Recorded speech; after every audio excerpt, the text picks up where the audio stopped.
सातवां वचन कैलवरी क्रूस पर से कहा, ऐ पिता मैं अपनी रूह तेरे हाथों में सौंपता हूं। Father into your hands I commit my spirit. 6 कलमातों पर हम अभी तक बातचीत कर चुके हैं, मनन और चिंतन कर चुके हैं भिन्न भिन्न वक्ताओं के मार्फत, लेकिन ये अजीब व गरीब बात जान पड़ती है। आज का दिन जरूर है कि दुनिया के लिए मुबारक है, बरकत का बाइस है, उद्धार का कारण है, लेकिन कलाम की जो बात है वो बेहतरीन तरीके से पूरी हो रही है। ओल्ड टेस्टामेंट की बात करें या न्यू टेस्टामेंट की बात करें, ये बेहतरीन तरीके से आज जो द डे ऑफ सैल्वेशन है, आज के दिन कलाम की बात हर एक जगह पर और हर चीज पर पूरी हो रही है। भविष्यवाणियों की बात करें तो पूरी हो रही है, या यीशु मसीह से जो बातें ताल्लुक रखती हैं वो पूरी हो रही है। यानी कि तमाम तरीके से उन बातों को आज के दिन हम पूरा होते हुए देख सकते हैं। प्रभु यीशु मसीह अपने वचन का जो इस्तेमाल करते हैं या जो अल्फाजों को बोलते हैं, क्रूस पर से खुदा बाप को उन्होंने कभी नहीं छोड़ा है। क्रूस पर भी जब वेदनाओं को सहते हैं, परेशानी को सहते हैं, तो कहते हैं ऐ बाप इन्हें माफ कर, क्योंकि ये नहीं जानते कि ये क्या करते हैं। अंतिम वचन पर गौर फरमाएं तो अंतिम वचन में लिखा है, ऐ बाप मैं अपनी रूह तेरे हाथों में सौंपता हूं। कई बार वेदना, कई बार परेशानियां हमारी जिंदगी के अंदर आती हैं तो हम अपने जिंदा खुदा को छोड़ देते हैं। कई बार जब माँ बाप परेशान होते हैं तो बच्चे अपने माँ बाप को छोड़ देते हैं, लेकिन एक जिंदा खुदावन जो कि जिस खुदा ने यीशु मसीह को भेजा है, वो बेटा खुदा बाप को कभी नहीं छोड़ता है। और इसीलिए वो पहले वचन में कहता है, बाप इन्हें माफ कर, क्योंकि ये नहीं जानते कि ये क्या करते हैं। खुदा का कलाम से एक बात मेरे और आपके सामने रखता है। पतरस से जब यीशु मसीह की वार्तालाप होती है, मत्ती 18:22, the gospel according to saint Matthew chapter 18 verse 22, लिखा है खुदा के कलाम में, मैं जल्द से जल्द खुदा के कलाम को समाप्त करूंगा समय को देखते हुए। यीशु ने उससे कहा, मैं तुझसे ये नहीं कहता कि 7 बार तक, वरन 7 बार के 70 गुने तक। पतरस से पूछ रहा है, यदि कोई मेरा भाई अपराध करे तो उसे मैं 7 बार माफ कर सकता हूं? उसने कहा नहीं, ऐसा नहीं है। वरन क्या कहे खुदा के कलाम में लिखा है, 7 बार तक, वरन 7 बार के 70 क्रूस पर इसी बात को अंजाम दे रहा है। पतरस से ऑलरेडी इस बात पर टॉक हो गई है, यदि कोई अपराध करेगा तो उसमें कितने बार माफ करूं? 7 बार नहीं, वो कहता है 7 बार नहीं, 70 गुने तक इससे क्या करना है? माफ करना है। और यही वो उसके संदेश को दे रहा है, ऐ बाप इन्हें माफ कर, क्योंकि ये नहीं जानते कि ये क्या करते हैं। बहुत करीब आ जाता है, बहुत करीब आ जाता है। अब पड़ोसी से वो वार्तालाप करता है, एक डाकू दाएं, एक डाकू बाएं है, और यीशु मसीह जो है बीच में है। और जब यीशु मसीह बीच में है तो उस डाकू से कहता है, आज ही तू मेरे साथ फिरदौस में होगा। जब वो रिपेंट करता है तो यीशु मसीह कहते हैं कि you will be with me in paradise, आज ही तू मेरे साथ स्वर्गलोक में होगा, जो कि पाया जाता है मत्ती रचित सुसमाचार 12वां अध्याय और उसकी 31वीं आयत, जो कि अभी हमने सुना। तू अपने पड़ोसी से अपने सामान फेंक कर, और वो इस बात को पूरा करता है, उस मोहब्बत का इज़हार करता है उस डाकू पर जो खुदावंद यीशु मसीह जहां से करता है। और यहां पर उस डाकू के गुनाह को माफी नहीं करता है, वरन उसे इटर्नल लाइफ दे देता है। यानी कि दूसरी बात है, बहुत करीब आता है, पड़ोसी से वार्तालाप करता है और वचन पूरा होता है कि अपने पड़ोसी से अपने सामान फेंक कर। और करीब आता है, खानदान से जुड़ा है, खानदानी इंसान है, खानदान से जुड़ा है, खानदानी इंसान है, खानदान से जुदाई बर्दाश्त नहीं है, लेकिन खानदान की जिम्मेदारी को पूरा करता है। एक बहुत बड़ी बात है, जब माँ बाप उसको मंदिर में लेकर के आते हैं, यीशु मसीह के तो भाई बहन भी हैं, कजिन्स हैं, लेकिन खुदा का कलाम कहता है, यूहन्ना रचित सुसमाचार कहता है, जब वो घर में आया और अपने लोगों ने उसे ना पहचाना, इवन गॉस्पेल कहता है कि उसके भाई भी उस पर विश्वास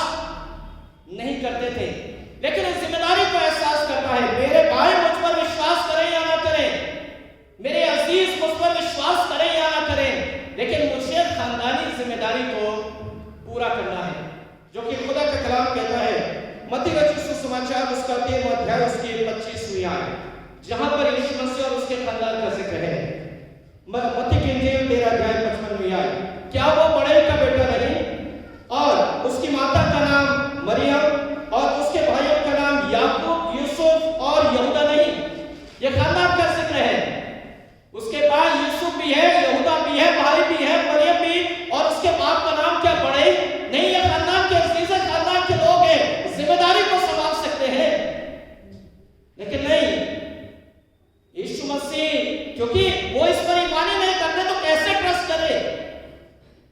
प्रिय पुत्र यूहन्ना उसके सामने उस पर ज्यादा तवक्कुल करता है और इस बात को कहता है क्योंकि यूहन्ना की मां की मौत हो गई है और ये मरियम का बेटा क्रूस पर है। तब वो अल्फाजों का इस्तेमाल करता है, देखिए तेरी माता और ये तेरा बेटा है। थोड़ा और करिए, दुख का सागर बड़ा सकरा है। मामूली बात है इस बात को कहना कि यीशु मसीह सलीबी मौत को सह रहा है, एक श्रापित व्यक्ति बन गया है, एक गुनहगार बन गया है, कोड़ों की मार को सह दिया है, कांटों के ताज को रख दिया गया है, हाथों पर कीलों को ठोक दिया गया है, पैरों पर कीलों को ठोक दिया गया है, भालों से उसके शरीर को छेद दिया गया है और लहू लगातार उसके जीवन में बह रहा है। आसान बात नहीं है कि यीशु मसीह सलीबी मौत को सह रहा है, लेकिन उसे सहते हुए वो कहता है, ऐ मेरे खुदा, ऐ मेरे खुदा, तूने मुझे क्यों छोड़ दिया? गम का सागर बड़ा गहरा है और वो कहता है, ऐ मेरे खुदा, ऐ मेरे खुदा, तूने मुझे क्यों छोड़ दिया? खुदावन को कभी भी गुनाह कबूल नहीं। हर इंसान जो खुदा की हुजूरी में रहता है, खुदावन चाहता है कि हर एक इंसान पाकदिल बने। और यहाँ पर इज़ाया 59 कहता है, यशायाह 59:2 में लिखा है, तुम्हारे अधर्म के कामों ने तुमको तुम्हारे परमेश्वर से अलग कर दिया है और तुम्हारे पापों का कारण उसका मुंह ऐसा छिपा है कि वो नहीं सुनता। यीशु मसीह जगत के गुनाह को उठा ले जाता है। यूहन्ना 1:29 कहता है, देखो जगत का मेमना जगत के गुनाह उठा ले जाता है। हमारे अधर्म का बोझ उस पर है, उससे महसूस होता है कि जिंदा खुदा ने भी मुझे छोड़ दिया है। और ये बात हकीकत है, जहां गुनाह है वह खुदावन नहीं।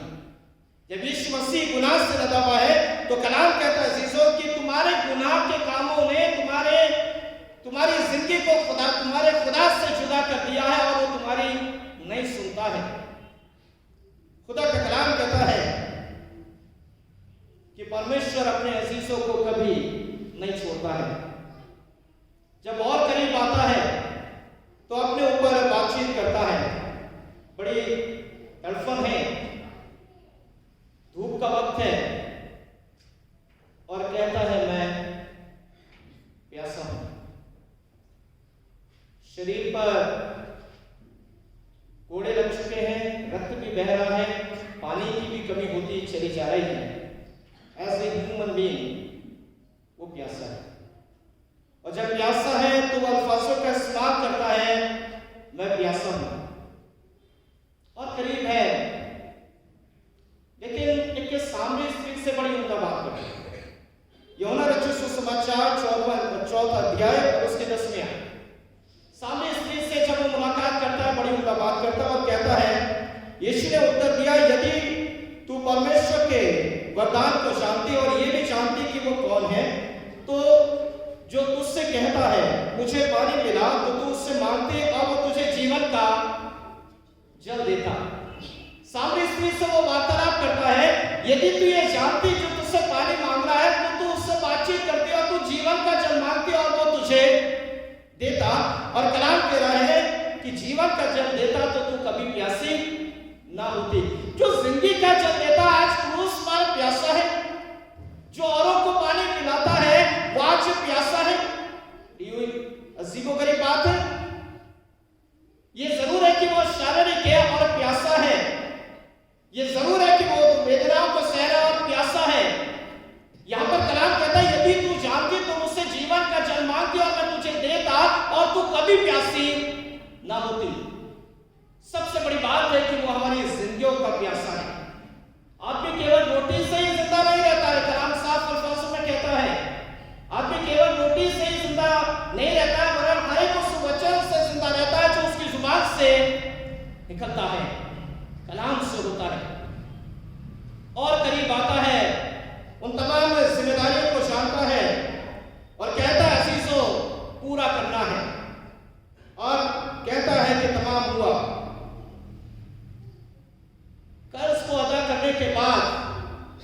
वो कहता है तमाम हुआ।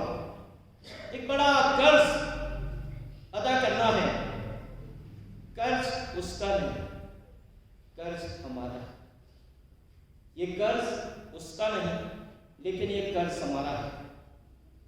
कई बार अजीजों,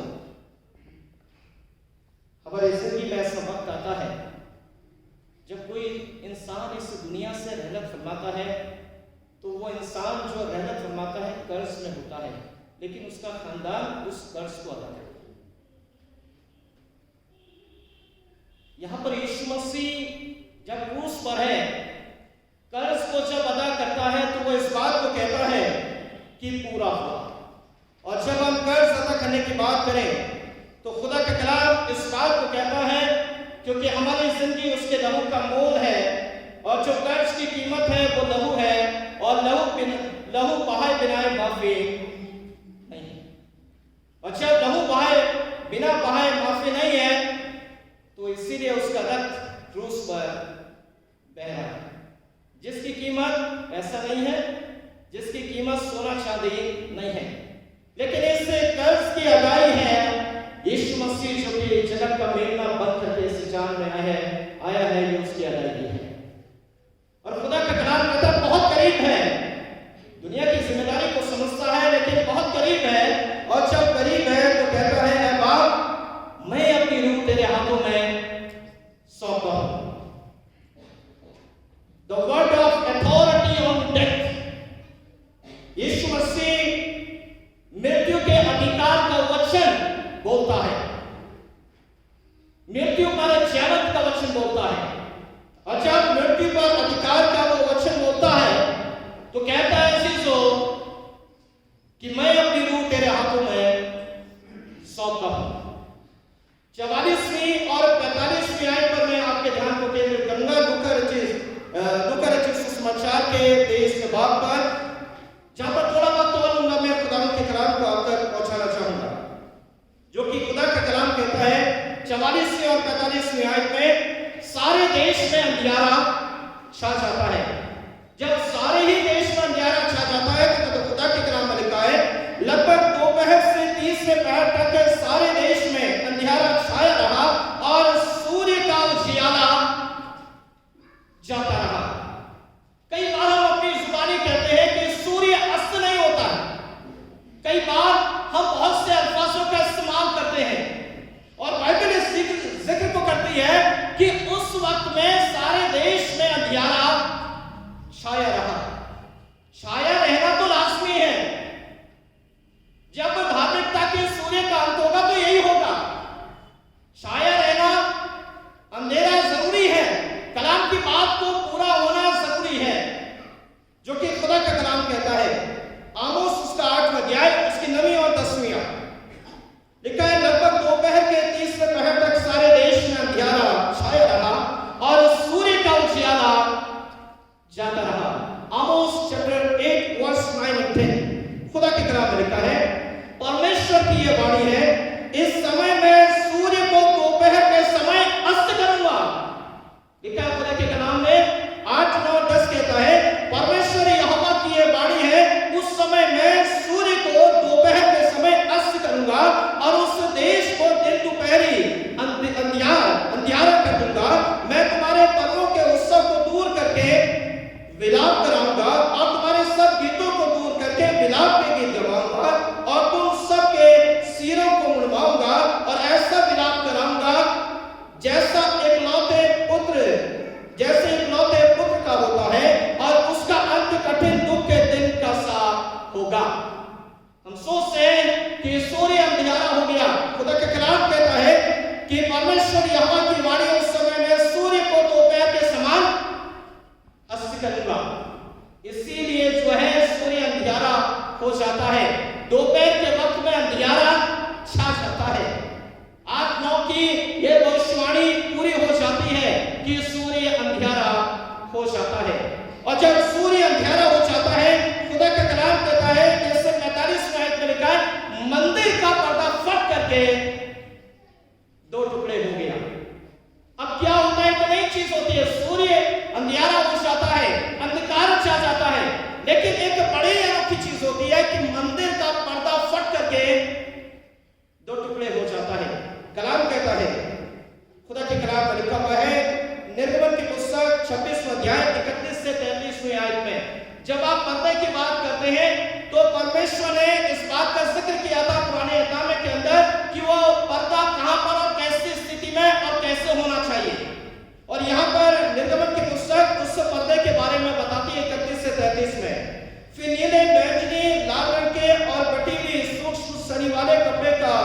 एक बीच वाला पर्दा बनवाना और कढ़ाई के काम के लिए किए हुए करूबों के साथ बने और उसके सोने से मड़े हुए बबूल के चारों खंभों पर लटकाना।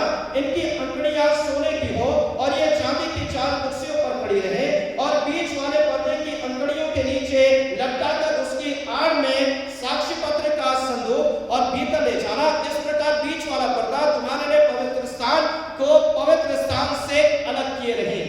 ये विधि खास तौर पर उनको कुर्सियों पर लटका देना उस बबूल की लकड़ी पर, और ये विधि है कि परम और परम पवित्र स्थान को अलग अलग कर दिया जाए।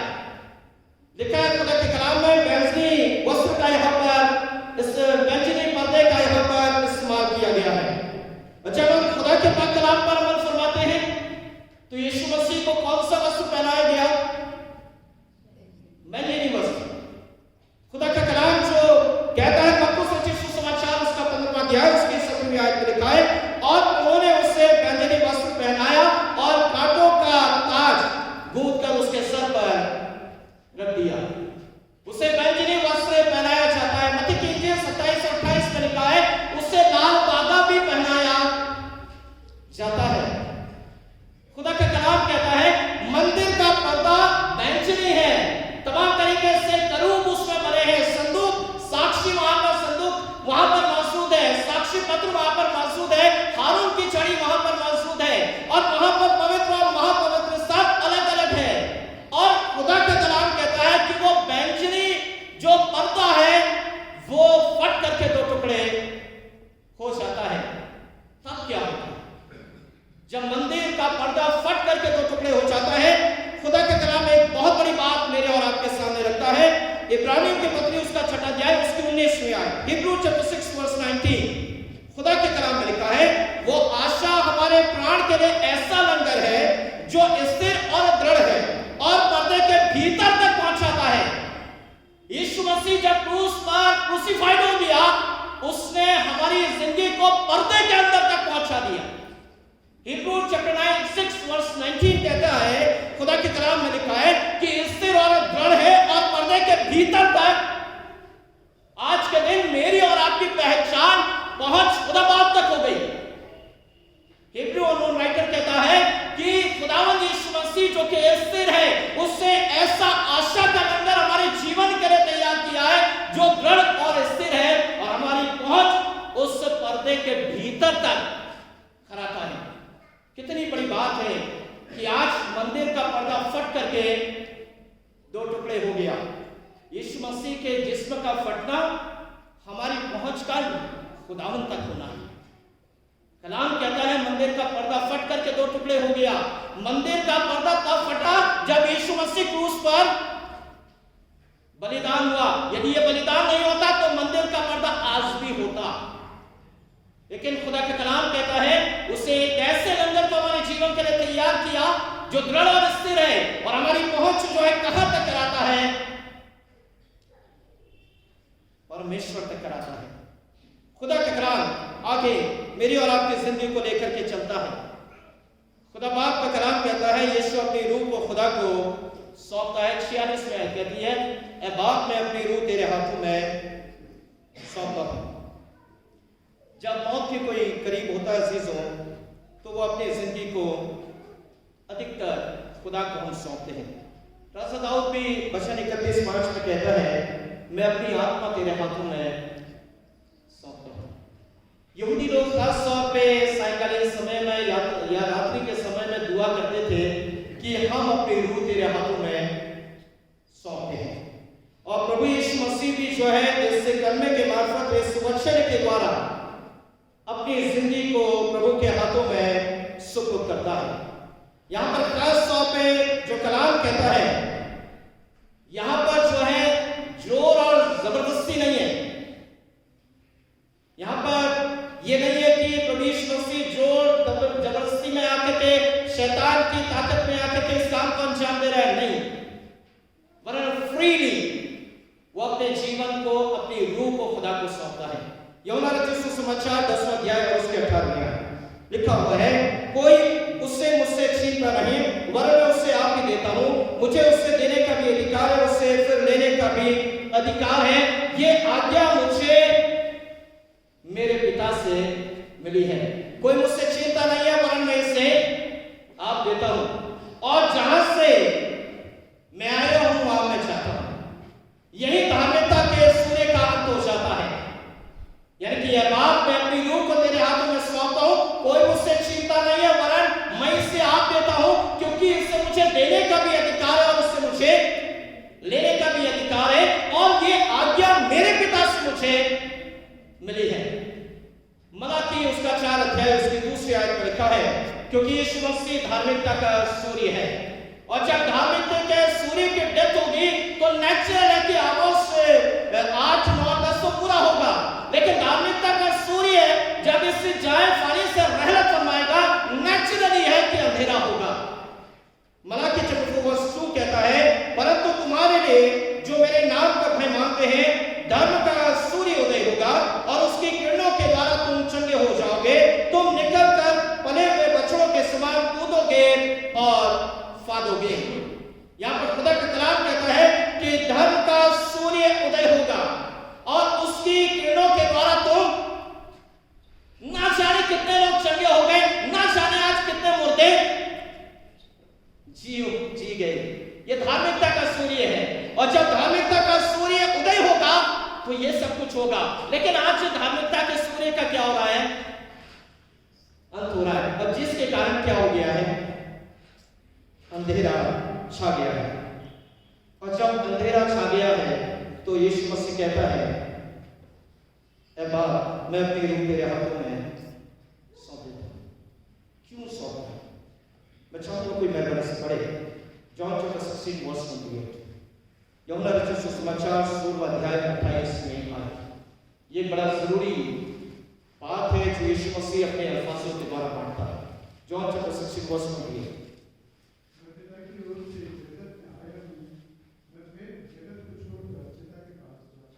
ये वक्त है कि जहां से मैं आया हूं, अब मैं वापस वही जाता हूं। यूहन्ना रचित सुसमाचार 16 अध्याय 28 में कहती है, मैं पिता की ओर से जगत में आया हूं और फिर जगत को छोड़कर पिता के पास जाता हूं, और पिता के पास जब जाता हूं तो ऐ बाप, मैं अपनी रूह तेरे हाथों में सौंप देता हूं। एक बहुत बड़ी बात है, वो इस बात को बता देता है, मैं विश्वास करो या ना करो, लेकिन मैं तो पिता की ओर से आया था और मैं इस जिंदगी को पिता के हाथों में ही सौंप देता हूं। और कलाम कहता है, फिर जगत को छोड़कर पिता के पास जाता हूं। जब वो पिता के पास जाएगा तो जरूर है कि कुछ ना कुछ होगा, जरूर है कि कुछ ना कुछ होगा। जब हमारा कोई अजीज इस दुनिया से रहलत फरमाता है, अंतिम समय पर पासवान कहते हैं कि अंतिम दर्शन कर लो, और उसके बाद हम जिस्म को जमीन पे सुपुर्द करेंगे। ये वक्त है जब यीशु मसीह क्रूस पर है, हम प्रभु यीशु मसीह को बहुत ही करीब से देखते। उसके बाद वो गाड़ा जाएगा, और उसके बाद जरूर है कि वो जी उठेगा। लेकिन क्रूस पर उसके अंतिम दर्शन को करना है। जब कोई इस दुनिया से रहलत फरमाता है तो हम सब उसके अंतिम दर्शन तो करते हैं, मिट्टी जरूर देते हैं। और ये वो लम्हा है जब मरियम भी है, यूहन्ना भी है, तमाम अजीज है, अरे यीशु, कई लोग तो कई बात यीशु के लिए कहते हैं, अरे ये तो वही बड़े का बेटा है, खत्म। लेकिन नहीं जानते हैं उसका खत्म होना सबके लिए एक नई जिंदगी का कारण है। लेकिन होता क्या है? एक बहुत बड़ी चीज होती है। यूहन्ना रचित सुसमाचार 16 और 32 आयत। यूहन्ना रचित सुसमाचार 16 अध्याय और 32 में आया। खुदा का कलाम एक खास बात कहता है, जब अपनी रूह को खुदा को सौंपता है और उसके बाद बड़ी अनोखी बात होती है। क्या खुदा का कलाम कहता है? लिखा है, देखो वो घड़ी आती है, वरन आप पहुंची है, और लिखा है कि तुम सब तितर बितर होकर अपना अपना मार्ग लोगे। और मुझे अकेला छोड़ दोगे तो अभी मैं अकेला नहीं, लेकिन पिता मेरे साथ है। हे मेरे परमेश्वर, तूने मुझे क्यों छोड़ दिया? या तो परमेश्वर का बेटा ये महसूस कर रहा है कि खुदा ने मुझे छोड़ दिया। कलाम कहता है शागिर्द भी मौजूद है, तमाम लोग मौजूद हैं, लेकिन तुम मुझे छोड़ भी दोगे। इस आलम में तुम मुझे छोड़ भी दोगे, मेरे खानदान के लोग भी छोड़ देंगे, लेकिन स्मरण करो मेरा बाप मुझे नहीं छोड़े। तुम तितर बितर हो जाओगे इस मंजर को देख करके, इस परेशानी को देख करके, इस सलीबी मौत को देख करके, लेकिन स्मरण करो पिता मुझे नहीं छोड़ेगा। लिखा खुदा के कलाम में, तितर बितर होकर अपना अपना मार्ग लोगे और मुझे अकेला छोड़ दोगे। कितनी दर्द भरी ये आवाज यीशु की होगी कि तुम मुझे, जब कोई वेदना में होता है अल्फाज, तुम मुझे अकेला छोड़ दोगे। यीशु मसीह ये अल्फाज है, लेकिन इस बात को गौर करना, तुम तो मुझे छोड़ दोगे, तितर बितर हो जाओगे। पतरस भी कह देगा मैं नहीं जानता हूं, तमाम चीजें हो जाएंगी, लेकिन स्मरण करना लिखा खुदा के कलाम में, मैं अकेला फिर भी नहीं हूं, लेकिन क्या है, क्योंकि पिता मेरे साथ है। आज ये चुनाव का दिन है, आज ये मौका प्रभु ने आपके मेरे जीवन में दिया है कि कुछ अजीज और तमाम लोग यीशु को उस स्थिति में छोड़ करके चले जाते हैं, लेकिन बहुत से अजीज पश्चाताप करते और नए जीवन को पाते हैं। आज प्रभु ने ये मौका 2023 का मेरे और आपकी जिंदगी के अंदर भी इनायत किया है, और खुदा का कलाम इस बात को मेरे और आपके सामने रखता है कि यीशु ने कहा मार्ग, सत्य और जीवन मैं हूं, बिना मेरे द्वारा कोई पिता के पास नहीं पहुंच सकता।